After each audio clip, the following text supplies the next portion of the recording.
అక్కడ తాండవం అన్నమాట. మామూలుగా లేదు సినిమా అయితే మాత్రం ఫుల్ ఎంజాయ్ చేసాం అన్నమాట. ఎంజాయ్ పరంగా అయితే మాత్రం నేను పెట్టిన 600 రూపాయలకి న్యాయం చేసింది దానికి వచ్చి ఒక్క ఇంటర్వెల్ సినిమా నిజంగా గూజ్ బంప్స్ అన్న. అది లిటరల్లీ గూజ్ బంప్స్ అని చాలా తక్కువ అనమాట. నిజంగా ఇది ఐమాక్స్లో సింగిల్ థియేటర్ మొత్తం అందరూ ఎగిరి గంతేశారనమాట. ఏదైనా పాటకో లేదంటే ఒక ఐటమ్ సాంగ్కి వేస్తారు డ్యాన్స్. అలానే బాగా ఇంటర్వెల్ తాండవానికి వేసే డ్యాన్స్ నిజంగా వేరే లెవెల్ అన్నమాట. ఇంకా సాధారణ ధర్మం కోసం అంటే ఇండియన్ ధర్మం కోసం డైలాగులతో తీసుకెళ్లాలనుకుని చూశారు.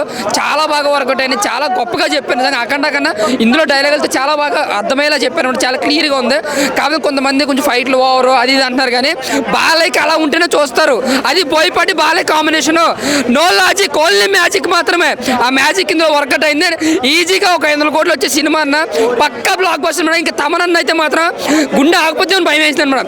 చచ్చిపోతే ఎవరు రెస్పాన్సిబిలిటీ నిజంగా. అక్కడ భారీగా కొట్టాడు నిజంగా. ఇంటర్వల్ అది గుండె ఆగిపోతే అనిపించింది. అంత భయం వేసింది నిజంగా. ఆడ బ్యాక్గ్రౌండ్ ఆడు ఏం తిన్నాడో తెలియదు కానీ చిత్త కొట్టాడు అనమాట బ్యాక్గ్రౌండ్.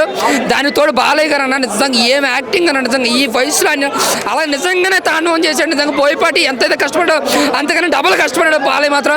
సినిమా మాత్రం జై బాలయ్య అనవలసింది. అనకండి ఎవడో బయటికి రాడు. పక్క బ్లాక్ బాస్టర్. నువ్వు 2000 పెట్టుకున్న ఇంటర్వల్ సీన్ వర్త్ చేస్తుందన్న. సూపర్. Thank you.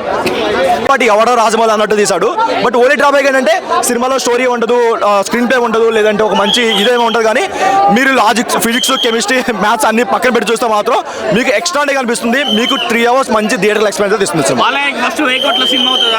1000 కోట్లు అవ్వకపోవచ్చు కానీ 250 crores అయితే అవ్వచ్చు. 250 crores గ్రాస్ అయితే ఈజీగా వస్తుంది. బట్ ఇంకొంచెం ఫస్ట్ హాఫ్ కొంచెం బాగుండి ఉంటే మాత్రం నెక్స్ట్ లెవెల్ ఉండేది. బట్ పండుగ వరకు మాత్రం ఇదే లాంగ్ రన్ ఉంటుంది. ఈ మధ్య ఏ సినిమాకి లాంగ్ రన్ లేదు కదా, ఈ మూవీకి అయితే వస్తుంది మంచి లాంగ్ రన్. ఒకటే చెప్తున్నా, మన బాలకృష్ణ చూపించడం కానీ హైలైట్, ఆ ఫైట్ సీన్స్ కానీ హైలైట్. అంటే రావడం నరసింహస్వామిని చూపిస్తాడు ఒక సీన్లో. ఆ సీన్లో మన నరసింహస్వామి రూపంలో మళ్ళీ మన అక్కడ బాలకృష్ణ చూపించడం, ఆ ఫైట్ సీన్ చూపించడం, అందులో ఒకటి చాలా బాగా పెట్టిండు. పంచి డైలాగులు కానీ అసలు చెప్పడానికి మాటల్లో అంతా బాగుంది. ఫస్ట్ హాఫ్ అంతా మనకి ఫ్యామిలీ స్టోరీ ఉంటుంది. కొద్దిగా స్లో అనిపించినా కూడా మనకు ఎక్కడెక్కడ మనకి యాక్షన్ అనిపిస్తుందో, ఎక్కడెక్కడ మన హిందూ ధర్మం చూపిస్తుంటుందో అక్కడ పబ్లిక్లో మనకు ఒక వైబ్రేషన్స్ వస్తుంటాయి. అంటే మన ఏ సీన్ చూసినా కూడా మన హిందూ ధర్మం ఎట్లా అంటే చాలా గొప్పగా చూపించింది డైరెక్టర్ గారు. ఇంత బాగా చూపిస్తాను ఎవ్వరు ఊహించుకోం, అంత బాగా చూపించిండు.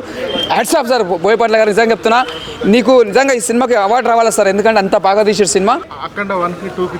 అఖండ 1కి కంటే ఈ 1కి స్టోరీ అలాగా, ఇది 2కి ఏంటంటే మన కుంభమేళలో